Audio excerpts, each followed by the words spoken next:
Cuánto gozo sentimos de poder estar una vez más con ustedes, siendo instrumento de Dios para llevar una palabra de edificación, porque así estamos aquí en conversatorios, conversando, Pastor David, para hablar de lo que es la palabra de Dios. Amén, amén, pastora, para mí es un honor acompañarla, tocando temas tan importantes en un tiempo tan difícil que vivimos como pueblo de Dios, como sociedad. Así es, y yo pienso que este es el tiempo de que nosotros tomemos decisiones serias, puntuales, de traer el cielo a la tierra.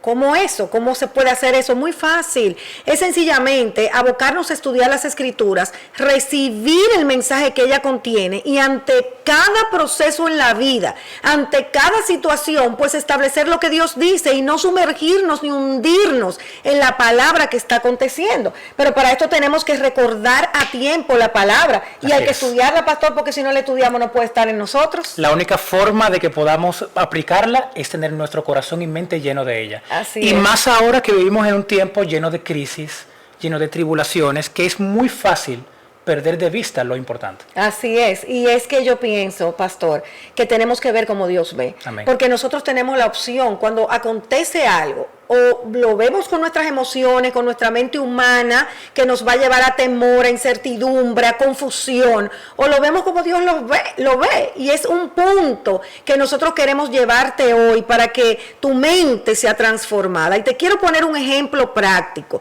y lo vemos en el caso de Pedro. Pedro había escuchado una y otra vez a Yehoshua decirle: tengo que padecer, voy a ser entregado, tengo que ser crucificado, pero tranquilos porque yo voy a resucitar.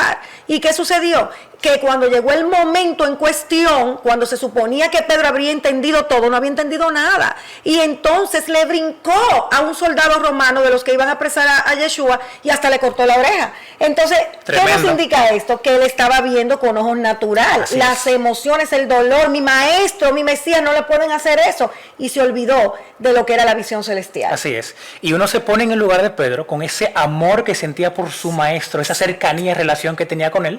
Y era evidente que emocionalmente él quería protegerlo, quería cuidarlo, pero no tomó en cuenta que había una palabra ya dada sobre ese acontecer que él estaba viviendo. Y vamos a leerla. Nosotros vemos, por ejemplo, en el Evangelio de Mateo, en el capítulo 16, verso 21, que nos dice: desde entonces comenzó Yehoshua a advertir a sus discípulos que tenía que ir a Jerusalén y sufrir muchas cosas a manos de los ancianos, de los jefes de los sacerdotes y de los maestros de la ley, y que era necesario que lo mataran y que al tercer día resucitaría. ¡Wow! Eso está tremendo. Entonces hay algo, pastor, que nos conecta en nuestro día a día, que el mismo Yehoshua dijo en ese momento.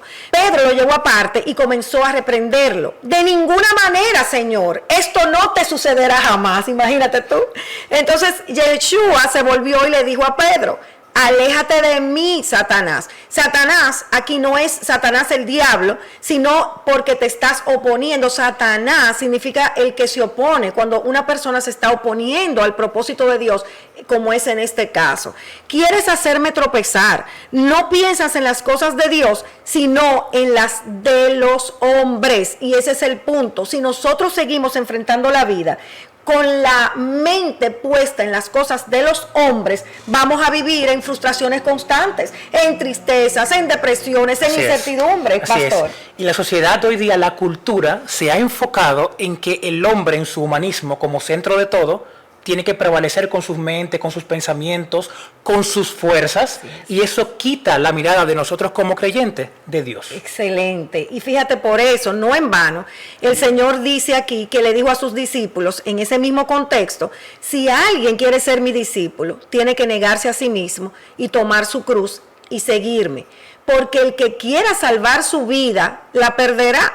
Pero el que pierda su vida por mi causa, la encontrará. ¿De qué sirve ganar el mundo entero si se pierde la vida? Wow. ¿O qué se puede dar a cambio de la vida? Porque el Hijo del Hombre, el Barenash, ha de venir en la gloria de Abba con sus ángeles y entonces recompensará a cada uno según lo que haya hecho. Entonces es evidente que para nosotros caminar con los ojos puestos en Dios y no en las cosas de los hombres, tenemos que negarnos a nosotros mismos. Así es. Es que la muerte al yo, la muerte a nuestra vieja naturaleza, al egoísmo, al individualismo, reiterativamente está enunciada en las Escrituras. No hay manera de uno seguir sacando y actuando conforme a los deseos de tu corazón y querer agradar a Dios y querer tener una visión espiritual. Así es. Mientras la cultura te dice que siga a tu corazón, que escucha a tu corazón, obviamente nuestro corazón naturalmente se inclina a las cosas contrarias a él. Miren cómo son las cosas. Así es. Del corazón salen todos los malos deseos. Por eso la palabra nos dice que tenemos que sobre toda cosa guardada, guardar nuestro corazón. Amén. Es decir, cómo guardamos nuestro corazón cumpliendo los mandamientos, ejecutando el debido proceso para poder cumplirlos y expectando las promesas de Dios. Esa es la guardia que nosotros tenemos en nuestro corazón. Es decir, que nuestras vidas no son emocionales, sino que son por convicción de lo que Dios ha dicho. Eso es lo que nosotros ponemos por obra. Y pastor, tenemos un ejemplo muy claro de lo que hablamos, y fue en el caso de Abraham. Totalmente. Porque el Señor le dijo bien claro a Abraham lo que tenía que hacer para poder entrar en este lineamiento del cielo y poder devengar los beneficios de ello y vivir libre, independientemente de las circunstancias, conservar esa paz que solamente el Señor nos da. Y lo primero que le dice: tiene que dejar atrás tu economía. Wow. Tiene que dejar atrás tu tierra. Wow. Es impresionante porque hoy, más que nunca, el Dios que se ha levantado en la sociedad es el dinero. El amor al dinero, como bien dice la palabra, el principio de todos los males. La gente hace y deshace por querer, por acumular, por conseguir.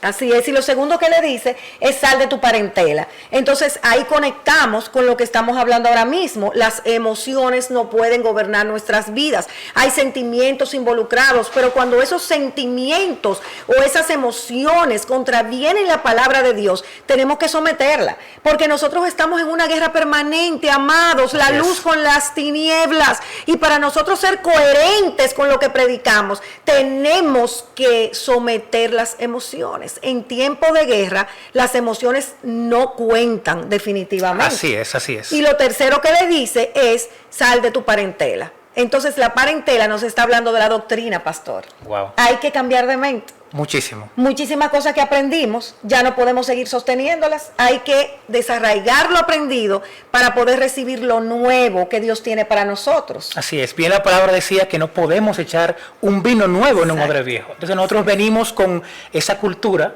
con muchos elementos que son contrarios a Dios, pero que uno pensaba que eran correctos.